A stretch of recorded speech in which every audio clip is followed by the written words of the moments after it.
Hello everyone, मेरा नाम गौरव शाह है। Welcome to our beautiful channel Educate. आज के लेक्चर में हम लोग सीखने जा रहे हैं क्लास 10 साइंस 1 एसएससी बोर्ड पहला चैप्टर ग्रेविटेशन। वैसे तो ग्रेविटेशन का जो असली डेफिनेशन होता है वो मैं आपको 2 मिनट बाद बताऊंगा। फिलहाल के लिए मैं आपको ग्रेविटेशन का मतलब समझा देता हूँ आसान भाषा में। बच्चे लोग, ग्रेविटेशन एक टाइप का फोर्स है जिसकी वजह से ही हम अपने प्यारे से प्लैनेट अर्थ के ऊपर चल सकते हैं, दौड़ सकते हैं, खेल सकते हैं और फ्लोट नहीं कर रहे हैं। अगर ग्रेविटेशन नहीं होता तो हम तो एग्जिस्ट ही नहीं करते। बच्चे लोग, ग्रेविटेशन ही वो फोर्स है जिसकी वजह से जो मून है ना वो हमारे अर्थ का रिवॉल्यूशन कर रहा है और साथ साथ बाकी सारे प्लैनेट्स सन का रिवॉल्यूशन कर रहे हैं। आपको समझ में आया? जिसका रियल डेफिनेशन है मैं आपको थोड़ा टाइम बाद बताऊंगा। जब आप बच्चे लोग ये चैप्टर खोलोगे तो जो इसका सबसे पहला पेज है उसके ऊपर आपको स्टार्टिंग में 3 क्वेश्चन दिए हुए। हम लोग पहले वो क्वेश्चंस को डील कर लेते हैं। सबसे पहला क्वेश्चन है, what are the effects of a force on a body या फिर ऑब्जेक्ट। किसी भी ऑब्जेक्ट के ऊपर जब आप फोर्स लगाओगे तो क्या क्या हो सकता है। बच्चों लोग आप बताओ, ये मार्कर अभी रेस्ट पर है। रेस्ट पर रहने का मतलब होता है कि ये भी मूव नहीं कर रहा। अगर ये मार्कर अभी रेस्ट पे है, अगर मैं इस पर फोर्स लगाऊं तो क्या होगा, ये मोशन में आ जाएगा।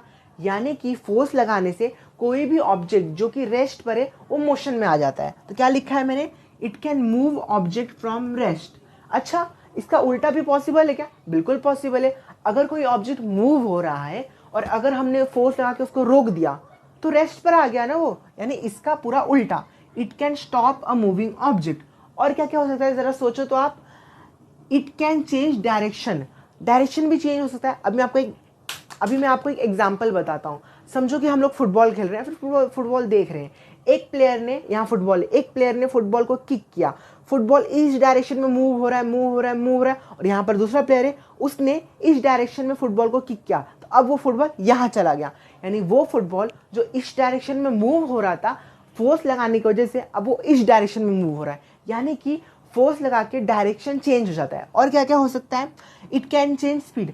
इमेजिन करो हम लोग साइकिल चला रहे हैं। अब साइकिल चला रहे हैं, हम लोग साइकिल चला रहे हैं, अचानक से हम लोग को याद है, अरे मुझे तो घर जल्दी पहुंचना है। तो हम लोगों ने ज़्यादा फोर्स लगाया। ज़्यादा फोर्स लगाने की वजह से साइकिल की स्पीड बढ़ गई। यानी कि किसी भी ऑब्जेक्ट पे या फिर बॉडी पे फोर्स लगाने से उसका स्पीड भी अफेक्ट होता है। लास्ट पॉइंट बच्चों, it can change shape as well as size. आपने वो येलो कलर की स्माइली वाली बॉल देखी है? वो बॉल पे हम लोग फोर्स लगा क्या कर सकते हैं, उसका साइज भी चेंज कर सकते हैं और शेप भी चेंज कर सकते हैं। माना कि ये थोड़ा सा टेम्पररी टाइम के लिए होता है पर हो तो रहा है। तो ये था आपका पहले क्वेश्चन के बच्चे लोग आंसर। किसी भी ऑब्जेक्ट या बॉडी पे जब आप फोर्स लगा दे तो क्या क्या हो सकता है, it can move object from rest, it can stop a moving object, it can change direction of the object, it can change speed, it can change shape as well as size. इसी के साथ बच्चे लोग हमारे chapter 1 का पहले page का जो पहला क्वेश्चन है वो खत्म हो गया। अब हम लोग सेकंड क्वेश्चन की तरफ बढ़ते हैं।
सो बच्चे लोग, हमारा नेक्स्ट क्वेश्चन है, what are the fundamental forces. या फिर आपसे पूछा गया है कि आप कौन से टाइप के फोर्सेस को जानते हो। तो मैं कंसिडर कर रहा हूँ फंडामेंटल फोर्सेस। तो बच्चे लोग हमारे यूनिवर्स में 4 टाइप के फंडामेंटल फोर्सेस होते हैं। आप फंडामेंटल वर्ड का मतलब तो समझते रहोगे ना, फंडामेंटल का मतलब होता है बेसिक।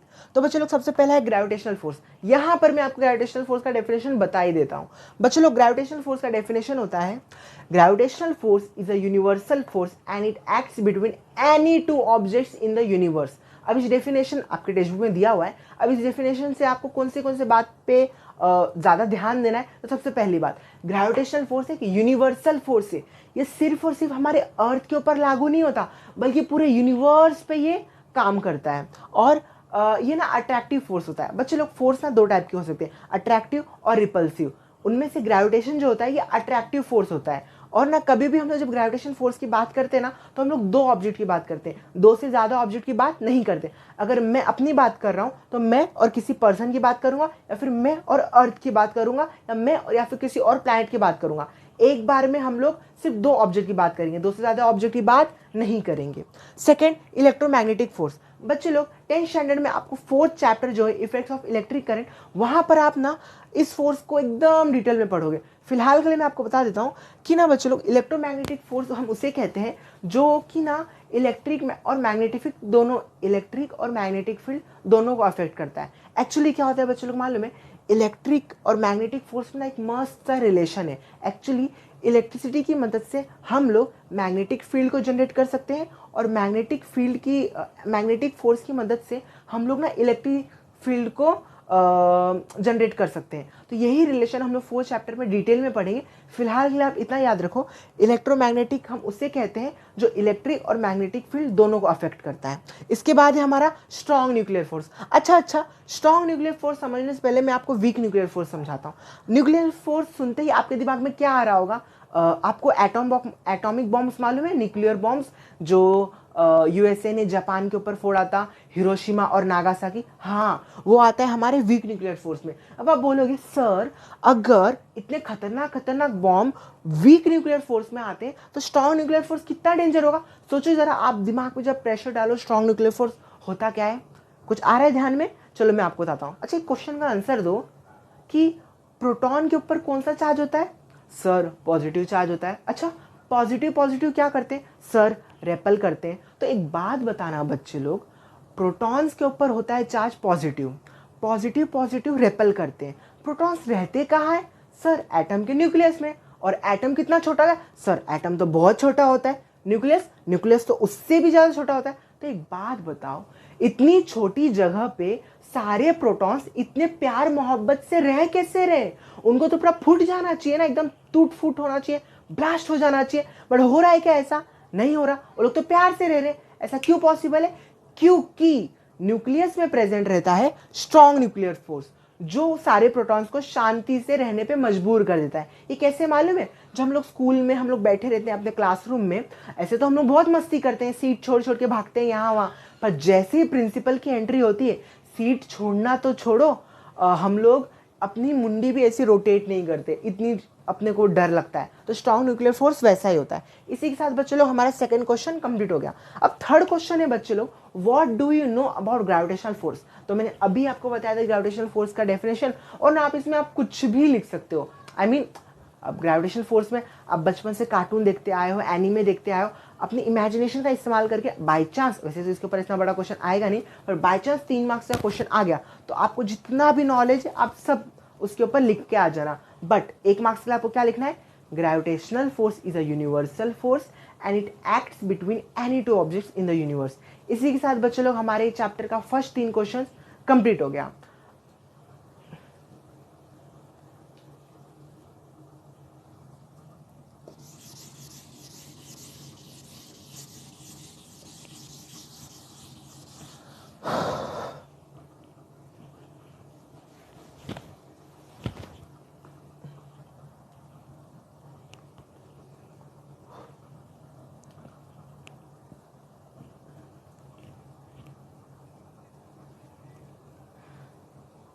सो बच्चे लोग, ये 3 क्वेश्चन करने के बाद हमारा नेक्स्ट टॉपिक है चैप्टर के अंदर न्यूटन के बारे में। आप सबने ये कहानी बचपन से सुनी हुई रहेगी कि न्यूटन एक पेड़ के नीचे बैठे हुए थे, वो सेब का पेड़ था, और एक सेब उनके टकले पे आके गिरता है और वो सोचते ये सेब नीचे ही क्यों गिरा, ये ऊपर क्यों नहीं गया, लेफ्ट में क्यों नहीं गया, राइट में क्यों नहीं गया। और ये सोचते सोचते उन्होंने इतनी बड़ी थ्योरी दे दी कि हमें आज 10वीं में ये चैप्टर पढ़ना पड़ रहा है।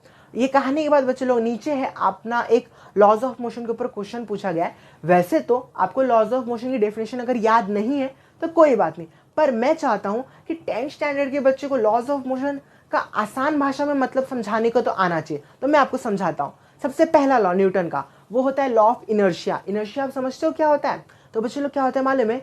कोई भी ऑब्जेक्ट जिस स्टेट में है, स्टेट मतलब महाराष्ट्र बिहार नहीं, स्टेट का मतलब होता है कि वो रेस्ट पर है या फिर मूव कर रहा है। तो जिस भी स्टेट पे है, अगर रेस्ट में है तो वो रेस्ट में ही रहेगा, अगर वो मूव कर रहा है तो मूव ही करता रहेगा जब तक कि हम उस पर फोर्स नहीं लगाते। समझ में आया आपको? यानी अगर कोई ऑब्जेक्ट रेस्ट पर है तो रेस्ट पर ही रहेगा जब तक हम उस पर फोर्स ना लगाए। कोई ऑब्जेक्ट अगर मोशन में है तो तब तक मोशन में ही रहेगा जब तक हम उस पर फोर्स ना लगाए। अब आप बोलोगे भैया क्या बात कर रहे हो सर, क्या बात कर रहे हो, ये मार्कर को आप फेंको थोड़े टाइम बाद गिर जाएगा, थोड़े टाइम बाद रुक जाएगा। वो इसलिए रुका बच्चे लोग क्योंकि यहाँ पर इस मार्कर के ऊपर फोर्स लग रहा है और वो फोर्स है ग्रेविटेशनल फोर्स। समझ में आया आपको? अगर ग्रेविटेशनल फोर्स नहीं होता तब तो ये मूव करते ही रहता। समझ में आया आपको? ओके। अब सेकंड वाला क्या है?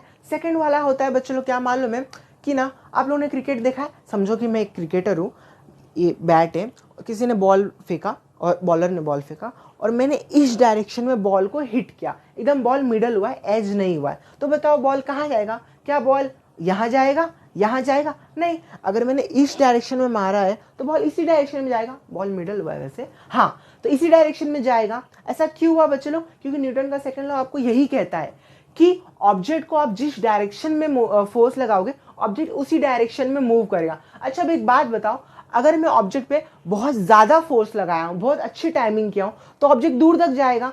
और अगर मैंने ऑब्जेक्ट को बस टच किया है, ज्यादा फोर्स नहीं लगाया, तो क्या ऑब्जेक्ट ज्यादा दूर तक जाएगा? बिल्कुल भी नहीं। यही है न्यूटन का सेकंड लॉ। ऑब्जेक्ट को आप जिस डायरेक्शन में फोर्स लगाओगे ऑब्जेक्ट उसी डायरेक्शन में मूव करेगा और ऑब्जेक्ट पे आप जितना फोर्स लगाओगे उस पर उतना ही असर दिखेगा। आया आपको समझ में? अब आता है न्यूटन का थर्ड लॉ जो कि सबसे इजी और हम सबको पता है। क्या? Every action force has an equal and opposite reaction force. इसका बेस्ट एग्जांपल जो मैं अपने स्टूडेंट्स को देता हूँ कि मेरा हाथ है, आपका गाल है, मैंने जोर से चाटा मारा, आपका गाल भी लाल हो जाएगा और साथ साथ मेरा हाथ भी थोड़ा सा लाल हो जाएगा। समझ में आया आपको? अच्छा, न्यूटन थर्ड लॉ पे क्या एग्जांपल आपको देना है? आपको झापड़ वाला एग्जांपल नहीं देना है, आपको देना है एक रॉकेट जो होता है वो न्यूटन के थर्ड लॉ पे एक्ट होता है, आई मीन काम करता है। इसके बाद बच्चे लोग अगला हमारा टॉपिक है अगले पेज के ऊपर, वो है सेंट्रीपिटल फोर्स। क्या है? Centripetal force. समझते हैं क्या होता है बच्चे लोग सेंट्रीपिटल फोर्स? एक बात बताओ, मैं अभी कौन सा मोशन कर रहा हूं? मैं सीधा आगे गया, सीधा पीछे आया, दो कदम दो कदम, इसको बोलते हैं बच्चों को लीनियर मोशन। अच्छा, लीनियर मोशन करने के लिए मैंने अभी कौन सा फोर्स यूज किया? ऑब्वियसली अपने बॉडी का यूज किया, आई मीन बॉडी के अंदर का फोर्स यूज किया, मस्कुलर फोर्स आप बोल सकते हो। क्या ये मैंने डायरेक्टली किया कि इनडायरेक्टली? सर डायरेक्टली आपने किया। तो बच्चे लोग ये तो नॉर्मल, लीनियर मोशन करने के लिए मैंने अपनी बॉडी का डायरेक्टली फोर्स इस्तेमाल किया। अब एक बात बताओ, जब मैं एक धागा, एक स्ट्रिंग में एक पत्थर को टाई कर दूं, बांध दूं और उसके साथ गोल गोल घुमाऊं, अब वो कौन सा मोशन कर रहा है? सर अगर वो गोल गोल मूव कर रहा है तो सर्कुलर मोशन कर रहा है। तो इसका डेफिनेशन क्या होगा? तो बच्चे लोग कभी भी कोई ऑब्जेक्ट अगर सर्कल के सर्कमफरेंस को फॉलो करे, आई मीन ऐसा गोल गोल घूमे, तो उससे हम लोग बोलते हैं सर्कुलर मोशन। सर ये था लीनियर मोशन, ये है सर्कुलर मोशन, तो और क्या फर्क है इनके बीच में? तो यहाँ पर जो मैं फोर्स लगा रहा था अपने बॉडी का वो मैं डायरेक्टली लगा रहा था, पर सर्कुलर मोशन में मैं यहाँ पर इनडायरेक्टली फोर्स लगा रहा हूँ। आप एक बात बताओ, जो पत्थर सर्कुलर मोशन कर रहा है क्या मेरे हाथ ने उसको डायरेक्ट टच किया है? बिल्कुल भी नहीं, मैंने तो धागा को पकड़ा है ना, और मेरा हाथ कहाँ है? एकदम सेंटर में। तो यही है आपका सेंट्रीपिटल फोर्स। क्या होता है सेंट्रीपिटल फोर्स? सेंट्रीपिटल फोर्स एक इनडायरेक्ट फोर्स होता है। चलो इसका डेफिनेशन हम लोग पढ़ लेते हैं तो आपको और अच्छे से क्लियर होगा। सेंट्रीपिटल फोर्स का डेफिनेशन है a force that acts on any object moving along a circumference of circle is known as centripetal force. Centripetal means centre seeking. अब सेंटर सिकिंग का मतलब क्या होगा? आप ही बताओ, मेरा हाथ कहाँ है? सर सेंटर पे, यानी कौन सी तरफ से ऑब्जेक्ट को, पत्थर को फोर्स मिल रहा है? सेंटर से, इसलिए हम लोग उसको सेंटर सिकिंग बोलते हैं। अच्छा एक बात बताओ, जब मैं उस स्ट्रिंग को छोड़ दूंगा तो स्ट्रिंग कैसा मूव होगा? क्या उसका गोल गोल घूम करके वो जाएगा आगे? बिल्कुल नहीं, और टेंजेंशियल डायरेक्शन में जाएगा, यानी एकदम सीधा जाएगा। आपको समझ में आया? इसी के साथ सेंट्रीपिटल फोर्स टॉपिक कंप्लीट।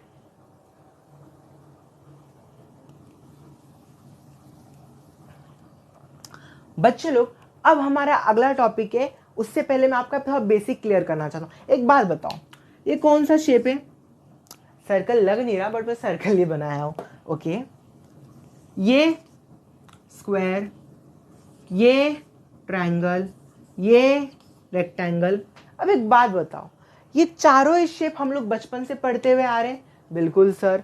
आप ये चारों ही शेप को अच्छे से पहचानते हो और इनकी प्रॉपर्टीज को भी जानते हो? बिल्कुल सर। सर्कल की प्रॉपर्टी क्या होती है? सर्कल की प्रॉपर्टी होती है कि सेंटर से आप कोई भी लाइन ड्रॉ कर लो, सर्कमफेरेंस तक, जिसको हम लोग रेडियस बोलते हैं, इन सब का लेंथ जो होता है वो सेम होता है। स्क्वायर की क्या प्रॉपर्टी होती है? इसके चारों ही साइड्स सेम लेंथ के होते हैं। ट्रायंगल की प्रॉपर्टी आप जानते रहोगे, तीनों एंगल का सम होता है 180 डिग्री। रेक्टेंगल की प्रॉपर्टी होती है कि सामने सामने के साइड सेम लेंथ के होते हैं। जिससे बच्चे लोग ये चारों ही शेप की प्रॉपर्टी आप बचपन से जानते हुए आ रहे हो, उसे 10th स्टैंडर्ड में आपको एक नया शेप इंट्रोड्यूस किया गया है और वो नया शेप है आपका एलिप्स। क्या है? एलिप्स। अब जैसे ये सारे शेप की अपनी अपनी खासियत थी, अपनी अपनी प्रॉपर्टी थी, वैसे एलिप्स की भी एक अपनी खास प्रॉपर्टी होती है। वो प्रॉपर्टी क्या होती है कि इसके पास ना दो फोकस पॉइंट होते हैं, एक होता है F1 और एक होता है F2। एक होता है F1 और एक होता है F2। मैं मार्कर चेंज कर लेता हूँ।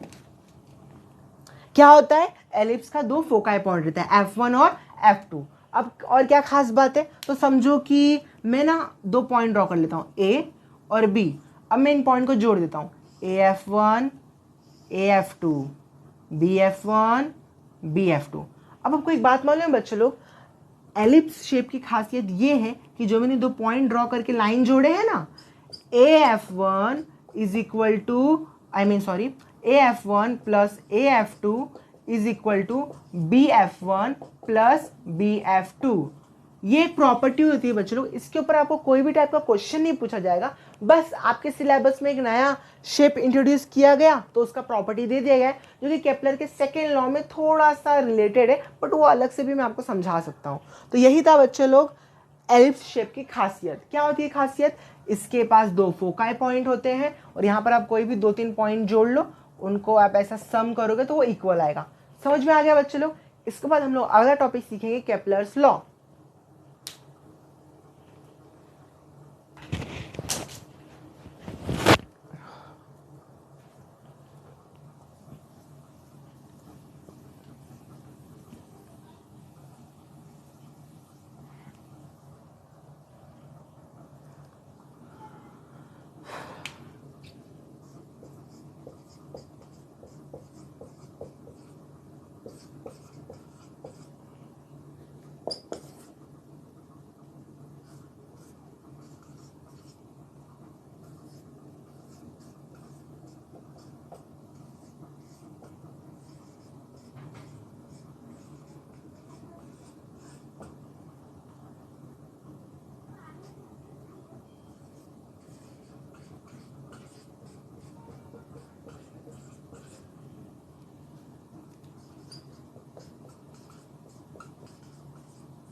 सो बच्चे लोग, अगला टॉपिक है हमारा क्या?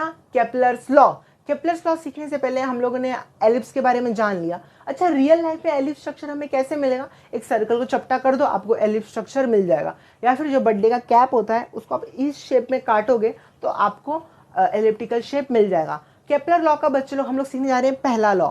अच्छा, केपलर कौन था मालूम है आपको? एक साइंटिस्ट था जिसने प्लानिटरी मोशंस के ऊपर लॉज दिए थे। बस चलो, जिससे जो हम इंसानों का रास्ता होता है उस रास्ते को हम लोग बोलते हैं पाथ। क्या बोलते हैं? पाथ। वैसे ही जो प्लैनेट का रास्ता होता है उसको हम लोग बोलते हैं ऑर्बिट। अब हमारे रास्ता का तो कोई शेप नहीं होता, हम लोग कैसे भी चल सकते हैं, बट जो प्लैनेट का रास्ता होता है यानी ऑर्बिट, उसका एक फिक्स शेप रहता है और वो फिक्स शेप रहता है हमारा एलिप्टिकल। और हम लोग ने अभी अभी पढ़ा कि जो एलिप्टिकल शेप होता है उसके बाद दो फोकाई पॉइंट रहते हैं ना।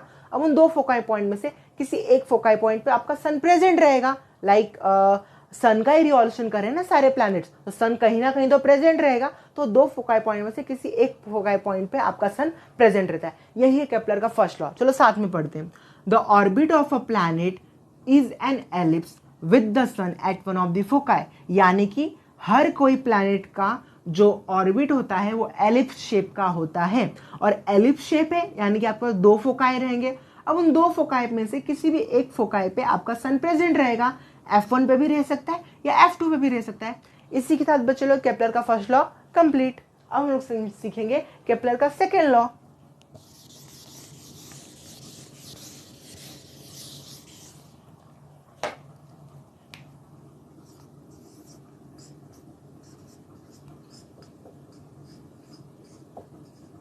The line joining the planet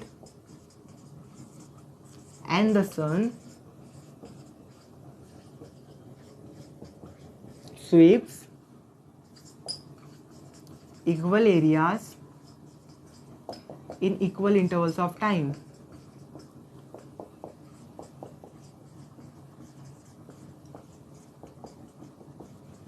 क्या लिखा बच्चे लोग मैंने? The line joining the planet and the sun sweeps equal areas in equal intervals of time. चलो मैं एक वो बना देता हूं।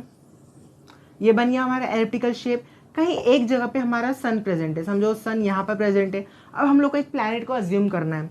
अच्छा, ये मस्त मैं आपको समझाता हूँ। देखो, वो प्लैनेट है, समझो मार्स को हम लोग कंसिडर करते हैं, वो यहाँ पर है। अब बच्चों अभी बज रहे हैं समझो कि शाम के 6। कितने बज रहे? 6। हम लोगों ने 6 बजे ऑब्जर्व किया कि मार्स यहाँ पर था और फिर हम लोग ने आधे घंटे तक उसको ऑब्जर्व ही किया। तो 6 से 6:30 में हमारा जो मार्स था वो यहाँ से यहाँ पर मूव हुआ, यहाँ से यहाँ। इसका साइज कैसे बढ़ गया? मेरा ड्राइंग थोड़ा ख़राब है बच्चों लोग, हैंड राइटिंग भी ख़राब है, तो एडजस्ट कर लीजिए।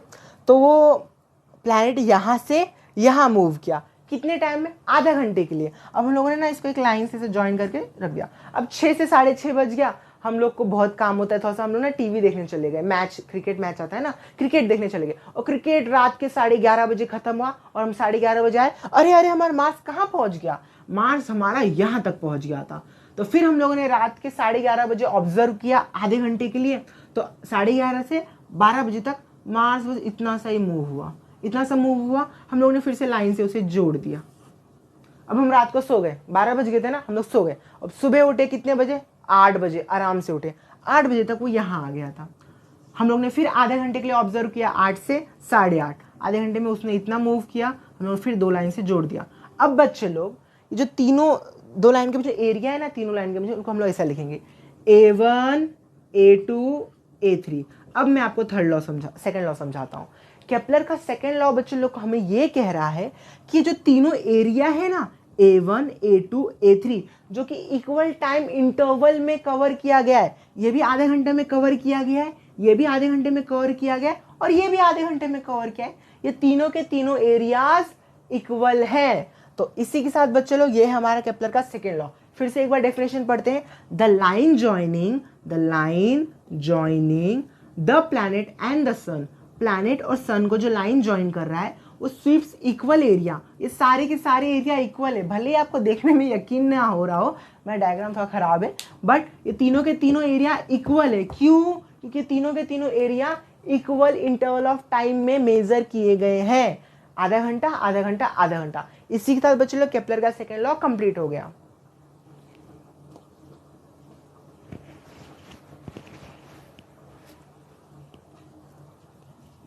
अब हम सीखेंगे केपलर का third law.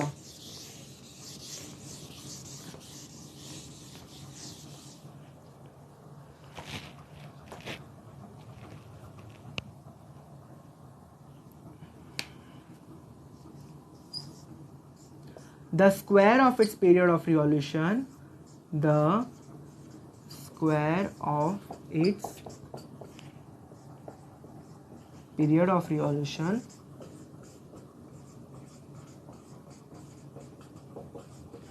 around the sun is directly proportional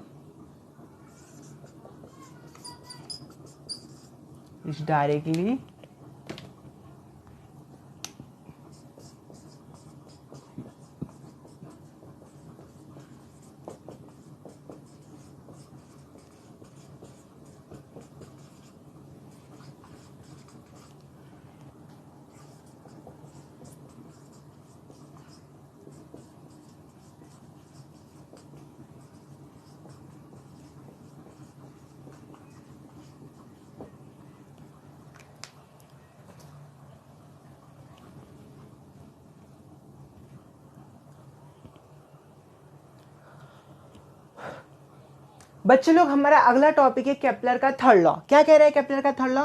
the square of its period of revolution around the sun is directly proportional to the cube of the mean distance present between them. अच्छा, ये समझने से पहले मैं आपको थोड़ा सा basic बता देता हूँ। बच्चे लोग, कोई भी प्लैनेट को जो एक कंप्लीट रिवॉल्यूशन करने के लिए जो टाइम लगता है उसे हम लोग बोलते हैं पीरियड ऑफ रिवॉल्यूशन। क्या बोलते हैं? Period of revolution. Period of revolution. और पीरियड ऑफ रिवॉल्यूशन को हम लोग डिनोट करते हैं कैपिटल टी से। किससे डिनोट करते हैं? कैपिटल टी से। और बच्चों लोग, आपको मालूम है ये जो हमारा एलिप्टिकल शेप था, इस एलिप्टिकल शेप में, और ये समझो यहाँ पर हमारा सन प्रेजेंट था और ये था हमारा प्लैनेट, समझो मार्स। क्या मार्स और सन के बीच में जो डिस्टेंस है वो हमेशा सेम है? बिल्कुल भी नहीं। यहाँ पर कम है तो यहाँ पर ज़्यादा हो गया, फिर यहाँ पर कम हुआ, फिर यहाँ पर कम हुआ, कम हुआ, कम हुआ। यानी कि प्लैनेट और सन के बीच में जो डिस्टेंस है वो सेम नहीं है। तो जब कभी भी बच्चे लोग हमारे पास वेरिएबल वैल्यूज आते हैं, चेंज वाले वैल्यू आते हैं, तो हम लोग लेते हैं एवरेज। क्या लेते हैं? एवरेज। और एवरेज को साइंस की भाषा में मीन बोला जाता है। तो यहाँ पर जो मीन डिस्टेंस है उसको हम लोग डिनोट करते हैं कैपिटल आर से। किसे डिनोट करते हैं? कैपिटल आर से। अब पढ़ो तो आपको इजी लगेगा। The square of its period of revolution, यानी पीरियड ऑफ रिवॉल्यूशन का स्क्वायर, यानी कि कैपिटल टी का स्क्वायर इज डायरेक्टली प्रोपोर्शनल। बच्चे लोग, इस सिंबल को बोलते हैं डायरेक्टली प्रोपोर्शनल। और इसका मतलब होता है कि एक चीज अगर बढ़ेगा तो दूसरा भी बढ़ेगा, अगर एक चीज घटेगा तो दूसरा चीज भी घटेगा। अब the square of its period of revolution, T का square is directly proportional to the cube of the mean distance, यानी आर के क्यूब से। आर के क्यूब से। एकदम सिंपल था। यही था आपका केपलर का थर्ड लॉ। क्या? कि एक प्लैनेट को एक कंप्लीट रिवॉल्यूशन करने के लिए जितना भी टाइम लग रहा है ना, उसका स्क्वायर डायरेक्टली प्रोपोर्शनल है उस प्लैनेट और सन के बीच में बहुत सारे डिस्टेंस है ना, उनके एवरेज के क्यूब से, यानी आर के क्यूब से। अब मैं आपको एक बात बताता हूँ, साइंस में ना ये डायरेक्टली प्रोपोर्शनल काम का नहीं होता, अपने वो चाहिए रहता है इज इक्वल टू। तो हम लोग इसको हटाएंगे, T square is equal to, और यहाँ पर आ जाएगा के डॉट आर क्यूब। के है हमारा यहाँ पर कांस्टेंट। अब इनके बीच में कोई सिंबल नहीं है, यानी मल्टीप्लाई का है, तो यहाँ आके वो डिवाइड में चला जाएगा। तो T square upon R cube is equal to K. ये मिलर रिलेशन अपने को मिला केपलर के थर्ड लॉ से। अब इसको आप ध्यान रखो, क्योंकि इसका इस्तेमाल किया न्यूटन ने और उसने अपना दिया न्यूटन इनवर्स स्क्वायर लॉ, जो हम लोग थोड़े टाइम बाद पढ़ेंगे। इस लॉ के बाद हमारा अगला टॉपिक है Newton universal law of gravitation. मैं ना इसको थ्योरेटिक, इसकी जो डेफिनेशन है मैं ओरली आपको बता देता हूँ, टेक्स्ट बुक में आपके है। According to this theory, every object in the universe attracts every other object with a definite force, and this force is directly proportional to the product of the masses of both the planets and inversely proportional to the square of the distance present between them. अब हिंदी में समझते हैं। Suppose करो दो objects हैं, इस universe में कोई भी दो ऑब्जेक्ट है, उनके बीच में एक ग्रेविटेशनल फोर्स एग्जिस्ट करेगा जो कि डायरेक्टली प्रोपोर्शनल रहेगा इनके मासेस के मल्टीप्लाई से, और इन्वर्सली प्रोपोर्शनल रहेगा इनके बीच में जो डिस्टेंस है उसके स्क्वायर से। अब इसको हम लोग फॉर्मूला के फॉर्म में देखते हैं। According to this theory, every object in the universe attracts every other object with a definite force, and this force is directly proportional. ये डायरेक्टली प्रोपोर्शनल का सिंबल होता है। प्रोडक्ट ऑफ द मासेस, अब दो object के वजन को आप m1 और m2 भी कंसिडर कर सकते हो, या फिर कैपिटल M और स्मॉल m भी कंसिडर कर सकते हो। And inversely proportional to the square of the distance present between them. अब दोनों ऑब्जेक्ट के बीच में जो दूरी है, जो डिस्टेंस है, उसको हम लोग मानेंगे समझो d। का स्क्वायर। अब मैंने आपको इसके पहले ही समझाया था कि इस चैप्टर में आपका डायरेक्टली प्रोपोर्शनल किसी भी काम का नहीं है, आपके काम का है इज इक्वल टू। तो डायरेक्टली प्रोपोर्शनल को हटा के हम लोग ने इज इक्वल टू लिख दिया, तब यहाँ पर एक कांस्टेंट आएगा और वो कांस्टेंट होगा capital G capital M small M D square. और ये है आपका ग्रेविटेशनल फोर्स का फॉर्मूला। इसको आप लोग इस फॉर्म में भी लिख सकते हो या फिर F is equal to capital G, इसको m1 m2 और डी स्क्वायर को आप आर स्क्वायर भी लिख सकते हो। ऐसा है ये आपका फॉर्मूला। अब इस फॉर्मूला में बच्चे लोग ये जो डी स्क्वायर है इसमें ना एक खास तरह का फिल इन द ब्लैंक्स का क्वेश्चन पूछा जाता है। वो कैसा है कि फोर्स और जो डी स्क्वायर है वो इन्वर्सली प्रोपोर्शनल है ना, तो आपको ऐसा बोला जाएगा कि दो प्लैनेट के बीच में जो दूरी है वो 2 गुना कर दी गई है, यानी कि the distance present between 2 planets is doubled. तो क्या लिखोगे आप, देखो डी का स्क्वायर यानी 2 का स्क्वायर, तो 4 आ रहा है आंसर, तो 4 गुना आपका एफ कम होगा। क्योंकि बच्चे लोग इन्वर्सली प्रोपोर्शनल के अंदर क्या होता है, दो ऑब्जेक्ट जो होते हैं इन्वर्सली प्रोपोर्शनल, अगर एक बढ़ेगा तो दूसरा घटेगा, एक अगर घटेगा तो दूसरा बढ़ेगा। तो यहाँ पर दूरी बढ़ रही है तो ग्रेविटेशनल फोर्स घटेगी। अगर दूरी ट्वाइस हुई है तो ग्रेविटेशनल फोर्स 4 गुना कम होगा। अगर दूरी थ्राइस हुई है तो 3 का स्क्वायर 9 होता है, ग्रेविटेशनल फोर्स 9 गुना कम होगा। अगर दूरी को 4 टाइम्स हुआ है तो 4 का स्क्वायर 16 टाइम्स फोर्स कम होगा। आपको आया समझ में? चलो अब हम लोग कैपिटल जी के बारे में आपको कुछ चीज़ें बता देता हूँ। जैसे कि कैपिटल जी का फुल फॉर्म होता है universal gravitational constant. Universal gravitational constant, इसकी वैल्यू होती है आपका 6.673 इंटू 10⁻⁻11। इसका ऐसा यूनिट होता है न्यूटन मीटर स्क्वायर पर केजी स्क्वायर। अच्छा बच्चे लोग, जब हम लोग ये पर का यूज़ कर रहे हैं तो केजी स्क्वायर है, पर अगर ये मैं पर हटा दूँ तो यहाँ पर आ जाएगा kg-2। आया आपको समझ में? मिटा रहा हूँ इसको, केजी स्क्वायर। ये कैसा होता है मालूम है आपको? यहाँ देखो मैंने क्या कहा, अगर ये 1/kg स्क्वायर है और अगर ये केजी स्क्वायर ऊपर चला जाएगा तो ये बन जाएगा आपका kg-2। ठीक है बच्चे लोग। अब इसका सीजीएस यूनिट होता है आपका न्यूटन का डाइन, मीटर का सेंटीमीटर स्क्वायर और केजी का ग्राम स्क्वायर। ठीक है बच्चे लोग, इसी के साथ हमारा Newton universal law of gravitation complete हो गया। अब हम लोग अपना नेक्स्ट टॉपिक करते हैं जो कि है एक डेरिवेशन।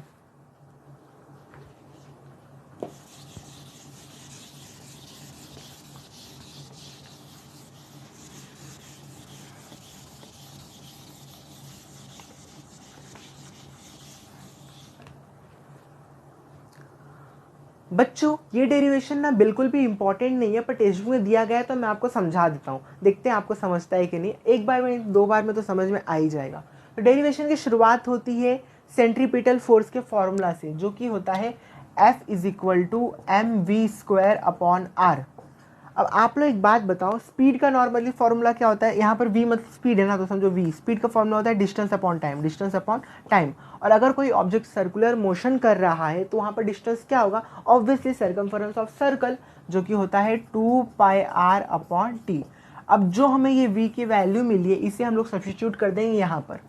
सो m वैसे का वैसा, v के जगह पे हम लोग लिखेंगे 2πr/t का स्क्वायर और नीचे r वैसे का वैसा।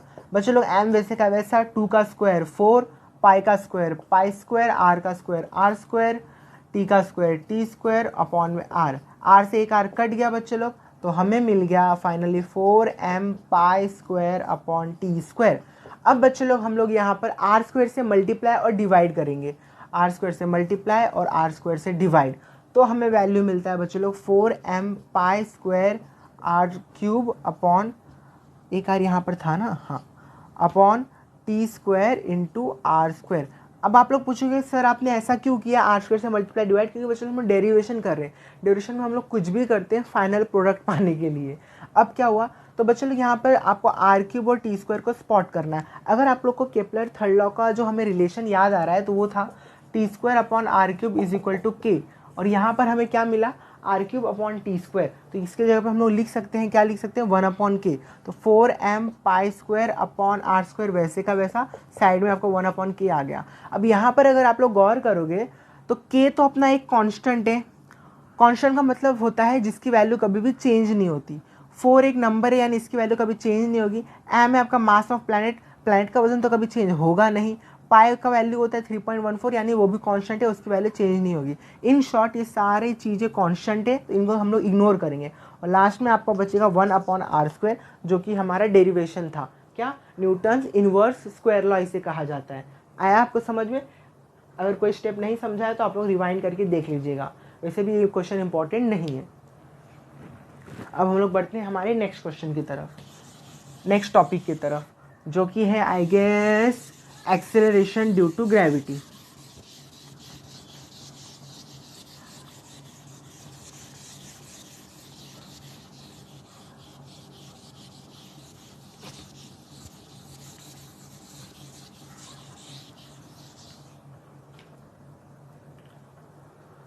बच्चे लोग एक बात बताओ, ये मार्कर आप सबको दिख रहा है, इस मार्कर को अगर मैंने अभी जोर से फेंका तो स्टार्टिंग में इसकी स्पीड बढ़ेगी, बाद में इसकी स्पीड कम होगी। स्पीड बढ़ने को ही बच्चे लोग साइंस की भाषा में कहते हैं एक्सेलरेशन। अच्छा, बढ़िया एक्सेलरेशन अभी किसकी वजह से था सर? आपके ताकत की वजह से था। तो मेरे ताकत से जो ये एक्सेलरेशन था, तो इसलिए इसको कहते हैं नॉर्मल एक्सेलरेशन, जिसको हम लोग ए से डिनोट करते हैं। पर अगर मैं इस मार्कर को ऐसे छोड़ दूं, फिर भी इसकी स्पीड बढ़ रही है, यानी अभी भी यहाँ पर एक्सेलरेशन हो रहा है। पर ये एक्सेलरेशन क्या मेरी वजह से था? बिल्कुल भी नहीं, ये एक्सेलरेशन अर्थ की ग्रेविटी की वजह से था, और इसी को हम लोग कहते हैं एक्सेलरेशन ड्यू टू ग्रेविटी, जिसका सिंबल होता है स्मॉल जी। अच्छा, इसका फॉर्मूला कैसे आया? तो ग्रेविटेशनल फोर्स का फॉर्मूला क्या था बच्चे लोग? F = कैपिटल G m/d² था ना। अच्छा, फोर्स का 9th स्टैंडर्ड में हम लोग ने फॉर्मूला देखा था F = ma, पर इस चैप्टर में जहाँ जहाँ a रहेगा उसके जगह पे आप लोग स्मॉल g लिख दोगे। तो F की जगह पे यहाँ पर mg आ गया, कैपिटल G m/d²। यहाँ से एक m कट गया तो आपको स्मॉल g का फॉर्मूला मिल गया, कैपिटल G m/d²। अच्छा, d² को आप लोग r² भी लिख सकते हो अगर हम लोग किसी प्लैनेट की बात करें। r का मतलब होता है रेडियस। ये है आपका स्मॉल g का फॉर्मूला। स्मॉल g का फुल फॉर्म होता है एक्सेलरेशन ड्यू टू ग्रेविटी, और इसका यूनिट होता है मीटर/सेकंड²। अब इस फॉर्मूला पे जरा आप ध्यान दोगे तो आपको पता चलेगा कि स्मॉल g और r² इन्वर्सली प्रोपोर्शनल है, और इन्वर्सली प्रोपोर्शन का आपको रिलेशन मालूम है कि अगर एक की वैल्यू बढ़ेगी तो दूसरे की वैल्यू कम होगी। अब बच्चे लोग मैं आपको ना 3 कंडीशन बताना चाहता हूँ। अच्छा, यहाँ पर अगर हम वैल्यू सब्स्टिट्यूट करेंगे तो आपको वैल्यू मिल जाएगी, लाइक कैपिटल G की value 6.67 × 10⁻11, mass of planet 6 × 10⁻24 kg, r² 6.4 × 10⁻22 I guess, ऐसा ही कुछ है। तो ये सब वैल्यू मैं कैलकुलेशन करके आपको आएगा 9.77 मीटर/सेकंड², जिसको हम लोग अप्रॉक्सीमेटली 9.8 भी कभी कभी ले लेते हैं। ठीक है बच्चे लोग, पर ना बच्चे लोग आपको मालूम है स्मॉल g की वैल्यू ना कांस्टेंट नहीं है, इसकी वैल्यू ना टाइम टू टाइम चेंज होती रहती है, प्लेस टू प्लेस चेंज होती रहती है। तो सब 3 कंडीशन अपने को समझ लेंगे। सबसे पहला कंडीशन है change along the surface of the अर्थ, यानी इक्वेटर और पोल वाली बात, इक्वेटर और पोल वाली बात। बच्चे लोग क्या होता है मालूम है, हमारे जो प्लैनेट अर्थ है ना वो एग्जैक्टली सर्कुलर नहीं है, वो ना थोड़ा सा एलिप्टिकल है, यानी कि ये जो वाला पार्ट इसे हम लोग इक्वेटर बोलते हैं और ये पार्ट को हम लोग पोल बोलते हैं। अच्छा, आप ही एक बात बताओ, अर्थ के सेंटर से इक्वेटर पे दूरी ज़्यादा है और पोल पे दूरी कम है, तो इस फॉर्मूला पे सिर्फ आप गौर करोगे तो आपको समझ में आएगा कि जहाँ पर दूरी ज़्यादा रहेगी वहाँ पर स्मॉल g की वैल्यू कम होनी चाहिए। तो कुछ ऐसा ही होता है, इक्वेटर पे दूरी ज़्यादा है ना, तो यहाँ पर स्मॉल g की वैल्यू थोड़ी सी कम होती है, जो कि होती है आई गेस 9.782 मीटर/सेकंड²। और पोल पे दूरी कम है तो वैल्यू ज़्यादा रहता है 9.832 मीटर/सेकंड²। ये बात आपको याद रखना, यानी अगर हम लोग पोल से इक्वेटर की तरफ बढ़ेंगे तो स्मॉल g की वैल्यू कम होगी, पोल से इक्वेटर की तरफ बढ़ेंगे तो स्मॉल g की वैल्यू कम होगी। If you move from pole to equator value of small g decreases. अब सेकेंड कंडीशन है बच्चे लोग चेंज विथ हाइट। अब एक आप ही बात बताओ, अगर मैं यहाँ पर खड़ा हूँ तो सेंटर से लेके डिस्टेंस इतना है, मैं जैसे जैसे हाइट पे जाऊँगा तो दूरी बढ़ते हुई जा रही है ना, यानी कि दूरी बढ़ रही है, यानी r की वैल्यू बढ़ रही है, और अगर r की वैल्यू बढ़ेगी तो स्मॉल g की वैल्यू कम होगी, यानी as height increases small g की वैल्यू कम होती है। अब लास्ट कंडीशन जो कि है as we go inside the centre, inside the earth. अब आप लोग के हिसाब से आप लोग तुरंत मुझे पकड़ोगे कि सर ये तो बहुत इजी है, यहाँ पहले 2 इक्वेशन में जब r की वैल्यू बढ़ रही थी तो स्मॉल g की वैल्यू कम हो गई, बट इस कंडीशन में जैसे हम लोग अर्थ के सेंटर की तरफ बढ़ेंगे तब तो r की वैल्यू सर कम हो रही है, तो g की वैल्यू बढ़नी चाहिए। आप बिल्कुल सही हो बच्चे लोग, पर यहाँ पर हमारा ये गेम खेल लेता है। यहाँ पर ना कुछ और ही कंसेप्ट है। क्या होता है मालूम बच्चे लोग, जैसे ही हम लोग अर्थ के सेंटर की तरफ बढ़ते हैं तो जो अर्थ का मास हमारे गेम के अंदर प्ले कर रहा था ना, वो कम होते जाता है। नहीं समझ में आया तो देखो, जब मैं यहाँ पर खड़ा था तो मेरे लिए इतना बड़ा अर्थ था, और जैसे मैं यहाँ पहुँचा अर्थ मेरे लिए इतना हो गया, यहाँ पहुँचा अर्थ इतना हो गया, यहाँ पहुँचा अर्थ इतना हो गया। तो यहाँ पहुँचा तो अर्थ का मास एकदम जीरो हो गया। मैं क्या कह रहा हूँ आपको कि स्मॉल जी के फॉर्मूला में माना कि आर स्क्वायर इनवर्सली प्रोपोर्शनल है, पर उसके फॉर्मूला में एम भी तो है, मास ऑफ अर्थ तो है। तो जैसे जैसे हम लोग अर्थ के अंदर जा रहे हैं तो एम की वैल्यू कम होते जा रही है, और कम होते होते जब हम लोग यहाँ पहुँच गए तो एम की वैल्यू जीरो हो गई। अब एम की वैल्यू और आर की वैल्यू कम होने से, इनके कंबाइन इफेक्ट की वजह से स्मॉल जी की वैल्यू कम हो जाती है। कम होते होते इतना कम हो जाता है कि the value of small G at centre of the earth is zero. इसके पीछे गिव रीजन भी आएगा, आप यहाँ जीरो लिख के रखो, सब कुछ जीरो जीरो हो जाएगा। तो थर्ड इक्वेशन क्या है, एज वी गो इनसाइड तो एम की वैल्यू कम होती है, जिसकी वजह से स्मॉल जी की वैल्यू कम होती है। ये तीनों इंपॉर्टेंट क्वेश्चन है। तो ऐसे ही था बच्चे लोग। तो आज के लेक्चर में बस इतना ही। नेक्स्ट लेक्चर में हम लोग इस चैप्टर का बचा हुआ जो थ्योरी है वो कंप्लीट करेंगे। थैंक यू बच्चे लोग, thank you for watching. Please subscribe कीजिए इस चैनल को और मुझे मत भूलिएगा। बाय।